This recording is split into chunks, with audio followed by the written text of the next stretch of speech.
Astro lineage channel में आपका स्वागत है।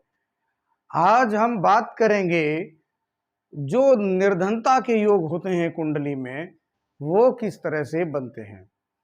बहुत से लोगों की कुंडली में इस तरह का योग होता है और वो ये समझ नहीं पाते हैं कि उनकी कुंडली में क्या दिक्कत है, जिसके कारण से उनको जीवन भर का संघर्ष मिल गया है। मेरा उद्देश्य इस कुंडली को बनाने का, यानी इन योग को बनाने का सिर्फ इतना सा है कि अगर आप में से किसी की भी कुंडली में इस तरह से ग्रहों की स्थिति अगर हो तो आप इनका उपाय निश्चित रूप से करें।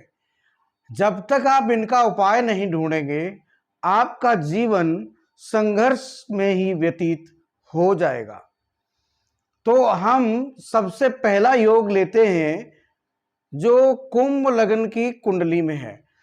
कुंभ लग्न और सिंह लग्न, इन दो कुंडलियों में यदि आपका लाभ भाव का स्वामी नीच अवस्था में चला जाए और अगर वक्र भी हो जाए तो भी आधी उम्र तक तो निश्चित रूप से परेशान करता है। अगर मान लीजिए आपका लाभ का स्वामी है और नीच अवस्था में चला गया तो फिर ऐसा समझ लीजिए कि आपके 40 वर्ष तो संघर्ष में ही चले जाएंगे। काम आप कई एक करेंगे लेकिन उन कामों में सफलता नहीं मिलती है। साल 2 साल चलते हैं फिर बंद हो जाते हैं। तो इस तरह से जो योग कुंडली में होते हैं उनको पहचान लेना चाहिए और उनका समुचित उपाय कर लेने से आपकी जीवन एक बेहतर स्थिति में आ सकता है। और इसीलिए मैंने इन योगों को चर्चा के लिए लिया है। अब मान लीजिए आपकी कुंभ लग्न की कुंडली है। अब कुंभ लग्न की जो कुंडली होती है उसमें जो गुरु होते हैं वो आपके लाभ और धन दोनों के स्वामी बन जाते हैं। जैसे कि लाभ के स्वामी और धन के स्वामी यहां पर गुरु होंगे। अब ये दोनों ही भाव धन के हैं और इसका स्वामी जब नीच अवस्था में जाएगा तो वो एक ही घर है, द्वादश भाव। क्योंकि द्वादश भाव में मकर राशि पड़ेगी और उसमें गुरु जब बैठ जाएंगे तो ये नीच तो होंगे ही, और नीच होने के कारण संघर्ष आना निश्चित हो गया। धन से ही सारी व्यवस्था है और अगर धन ही ना आए तो आप कितना भी पढ़ लीजिए, विद्वान हो जाइए, वैल्यू नहीं होती। तो धन की स्थिति यहां पर खराब हो जाती है, पहला योग। दूसरा, अगर यहां पर सूर्य विराजमान हो,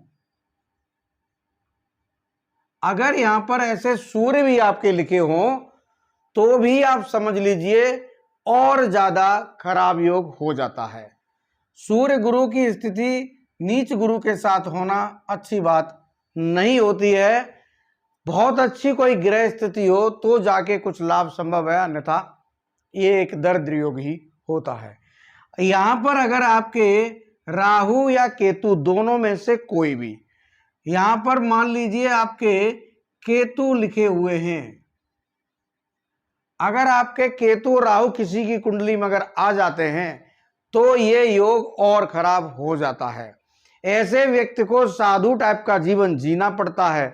कोई ये कह सकता है कि गुरु और केतु बैठे हैं, मोक्ष प्रदान करते हैं, लेकिन यहाँ पर नीच गुरु होंगे, मोक्ष प्रदान नहीं होता। यहाँ पर एक साधु जैसी जिंदगी, जिनको धन पैसा की बहुत कमी होती है, उस तरह की जीनी पड़ सकती है।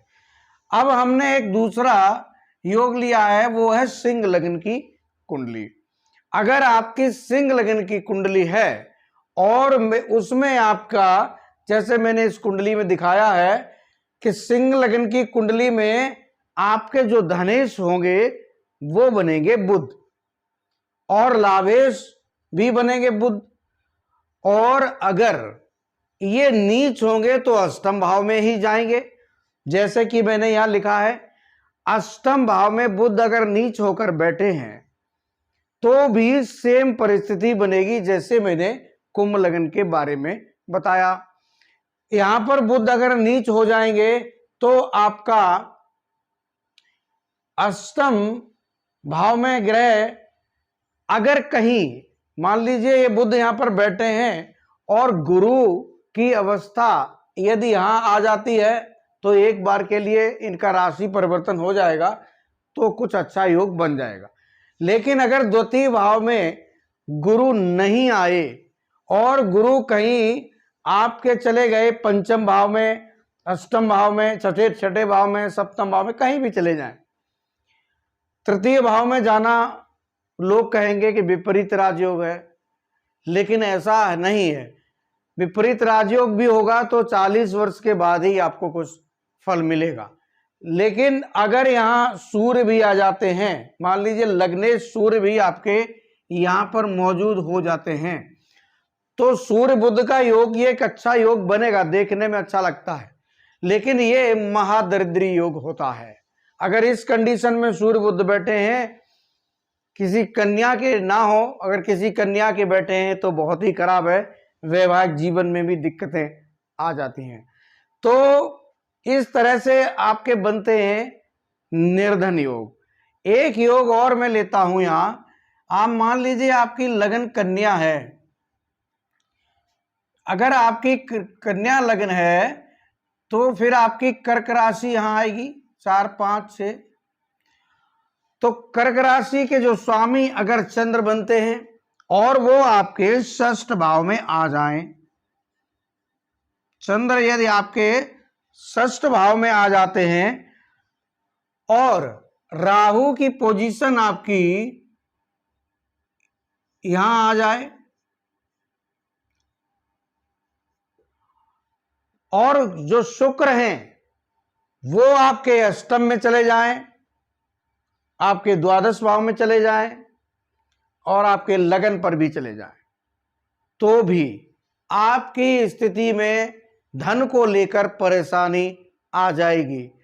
धन के लेकर परेशानी इसमें इस तरह से आती है कि कोई न कोई ऐसा व्यक्ति ऋण ले लेता है और वो ऋण बढ़ता ही जाता है, जीवन में चुका पाना असंभव जैसा हो जाता है। तो ये किसको बोलते हैं? जीवन भर ऋण बाधा योग। तो अगर आपका इस तरह का योग है तो आप अपने जीवन में ऋण लेने से काफी बचें।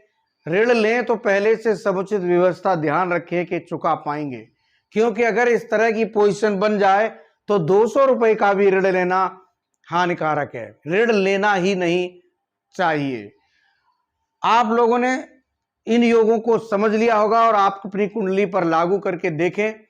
अगर आपकी कुंडली में इस तरह से कोई योग बन रहा है, और क्योंकि मैंने पूरी ग्रह स्थिति नहीं बताई है, अगर आपकी कुंडली में इस तरह का योग है और आपकी स्थिति अच्छी नहीं है तो आंख मूंद कर इन योगों का आप उपचार कर लीजिए। आपके जीवन में कुछ जरूर फायदा हो जाएगा। आप लोग चैनल को लाइक करें, सब्सक्राइब करें। धन्यवाद।